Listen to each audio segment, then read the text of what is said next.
I wanted to talk a little bit about recent acquisitions of contemporary art, contemporary photography and video and other works that we acquired thanks to you for our museum in the last several years, in the last 3, 4, 5 years.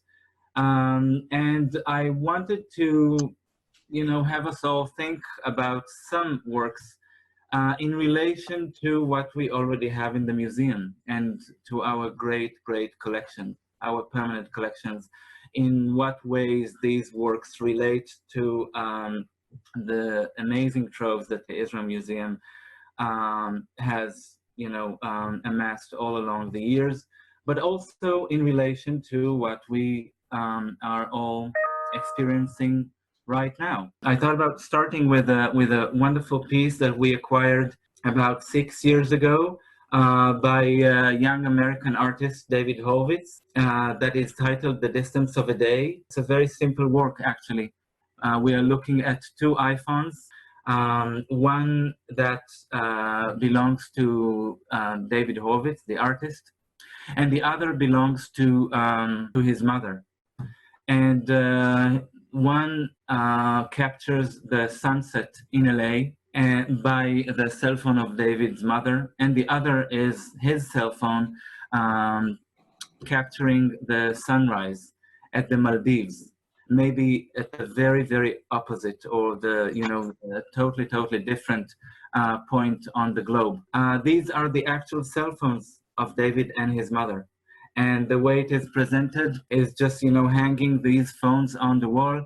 You could see that it was also presented in Rita Kersting exhibition, if you remember, with the same title, The Distance of a Day. You could see, it's a picture of the museum right now. You could see the Horowitz piece installed on the wall on the left, and it's actually a wonderful meditation on differences in time and in space, right? Differences in geography. Half of the globe separates the son from his mother. They are experiencing, in a way, the same moment, but from very different perspectives. They are kind of, proving that there is this sun that, setting in one place and rising in another place. It's funny, when this piece was acquired with the West Coast Associates Committee and presented at the museum in Rita Kersting's exhibition, we thought about the kind of technology ridden, in a way, universe that we all share.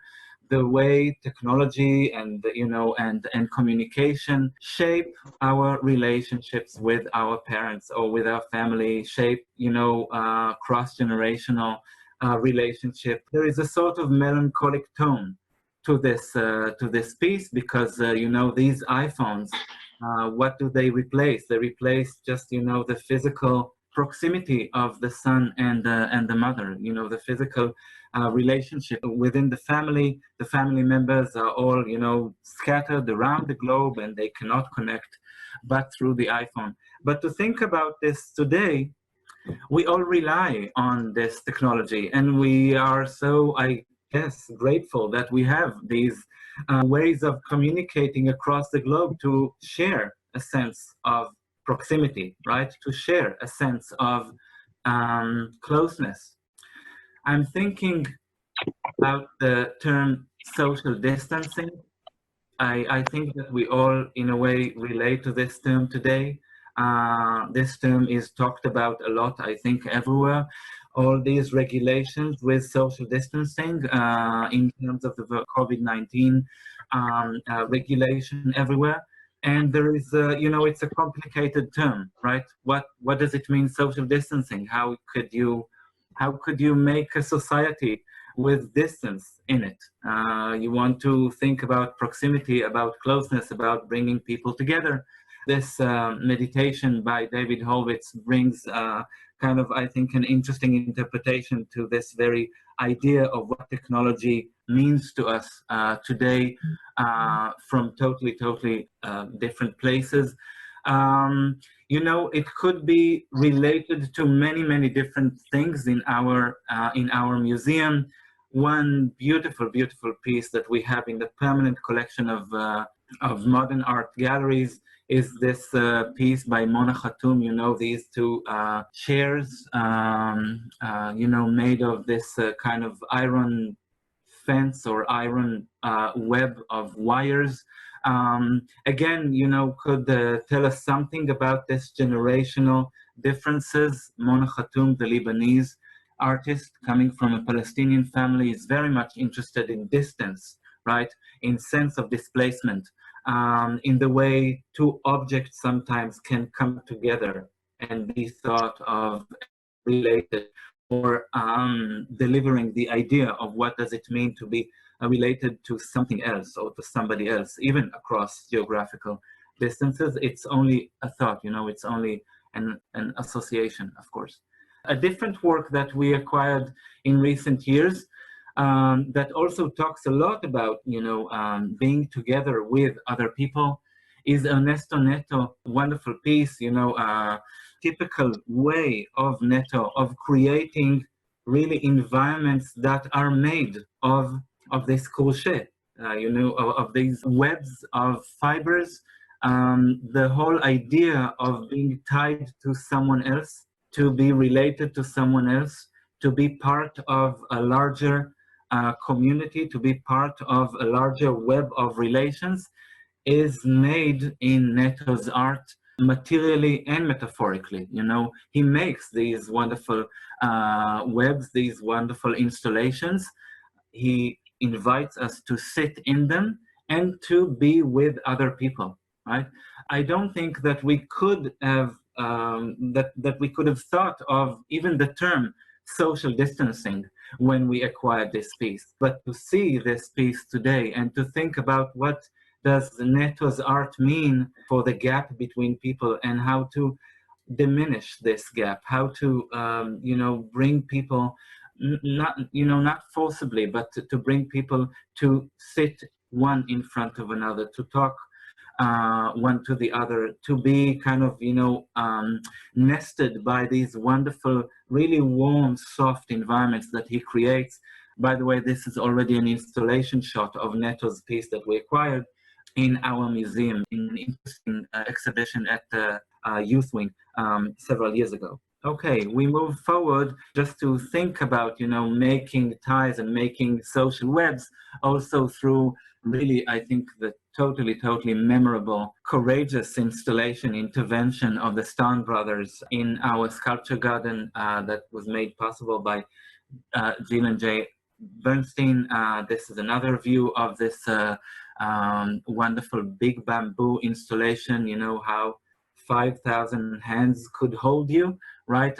What does it mean to create a whole contemporary art that thinks about social relations, about social engagement? What does it mean about working together, about being very physical?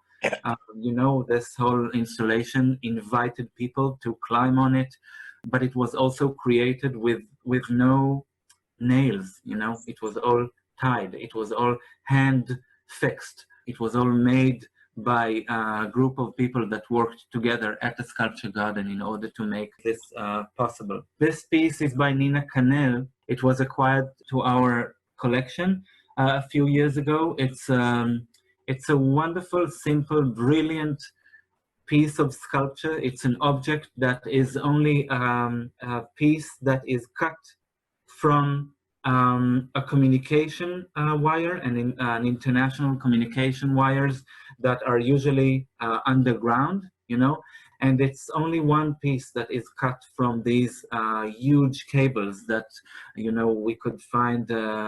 Actually, we cannot find them, but they are buried underground or under the ocean, and they connect us.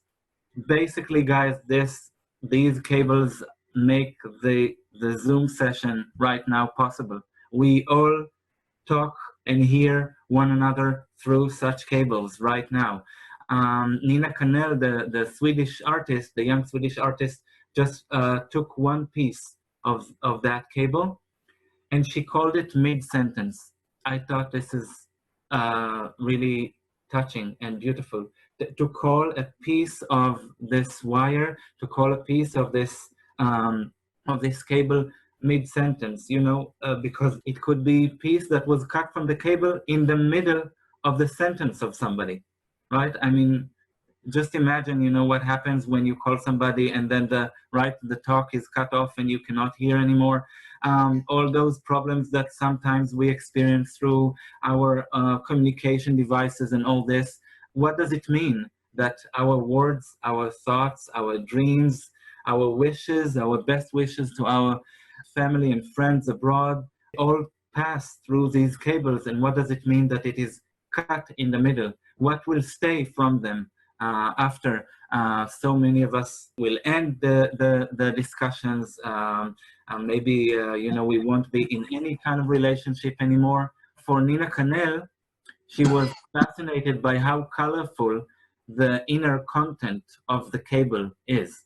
You see how beautiful it is. What is its aesthetic value? I just thought about, you know, all sorts of cut sentences that we have in our museum. We have so many fragments of very, very important texts. You know, think about the, you know, the Dead Sea Scrolls, right? I mean, it comes as fragments. You know, think about all sorts of relics in our archaeology wing. It's just another piece of text, of you know, of information that is cut out from our contemporary moment of technology and communication. In such very, very challenging moments, artists can offer very, very interesting thoughts. Sometimes even, you know, ideas of hope. They could invite us to think about society, or what forms can society take. They could offer us social interventions and social engagements that sometimes we don't think about, especially in such difficult moments, right? We should look up to artists and see what do they have in mind in terms of how society looks like, you know. And for me, again, it was interesting to think about in recent acquisitions of the last few years at the museum. Again, we didn't have that, of course, we didn't have any idea what is going to happen, but as curators, we present works to our acquisition committees, to you, and we want to invite you to think about these artists and these artworks as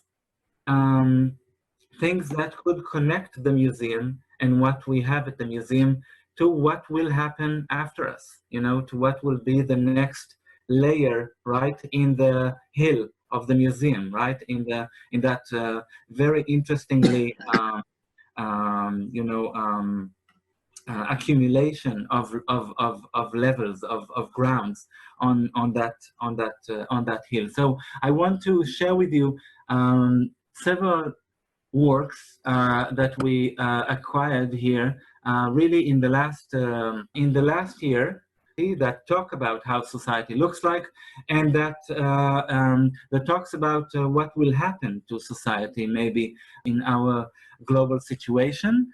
And very interestingly, how these works again relate to what we already have in the collections. One very fascinating work is Claudia Andujao, originally Swiss but Brazilian photographer and activist. I don't know if you know her. She's a very interesting artist. She's now 89-year-old, and she worked for many, many years with the Yanomami community at the Amazon area in Brazil. It's a community that suffered in a way the expansion, the development of new highways and new building projects in the Amazon area, but also it was a community that met new scientists and new doctors and new medical projects that was sent to them by the government to save them from all sorts of diseases that was inflicted upon them by modern times that was not known to them before. Claudia and Dujal joined these expeditions, joined these groups of scientists. And one of the problems that the doctors had when they wanted to give new vaccines, I think it was against the plague of measles. Um, and one of the problems was that the Yanomami people, they don't use names in order to identify oneself. They use only family relations. They don't carry names. They don't carry private names. And the doctors decided to number them, you know, to give each member in that community a number on the neck. And Claudia and Dujar decided to take photographs of all these people with the numbers, and she called them marked for life. A person who has a number was given vaccine, that person will live. I thought that when we see people with numbers, we take a very different approach to it, right? I mean, you know, we have in the photography department collection a very strong diptych, I would say, or a series of works by the Israeli photographer Vardi Kahana, who took photographs of her mother and two sisters that survived the Holocaust with numbers on their hands. Right, she take a picture of them in 1992, and then another picture in 2005. Right, and the passage of time clashes with, you know, consistent mark that would never leave their arms. You know, that takes the takes with it a very horrible memory of the, you know, of the Holocaust, of that catastrophe. Andujar lost half of her family in Auschwitz and Dachau. You know, the family of her father before she was sent to Switzerland and then to the States in the 40s. All the family of her father and all his siblings were murdered in the Holocaust, and she says that her activism comes with that memory. You know, she wants to save all these communities in the Amazon with the memory of her own biographical, her own private catastrophe. So in this way, you know, we bring a Brazilian photographer to our perspective of the museum and gives it kind of maybe another context, you know, or another point of view. I want to show you a very different approach to society. So this is the work of Volkan Kiziltunç that we acquired with the Mediterranean Contemporary Art Committee this last fall, when we had our research trip in Istanbul. And I'll just let you watch it for a few seconds, okay? Quietly.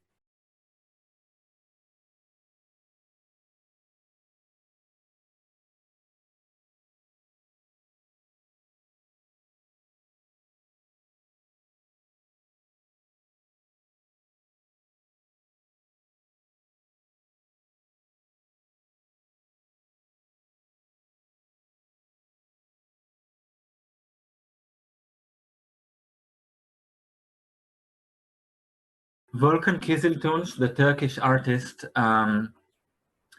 traveled around Turkey looking for neighborhoods that went through mass development, to gentrification, to areas that people really suffered a great change in the environment.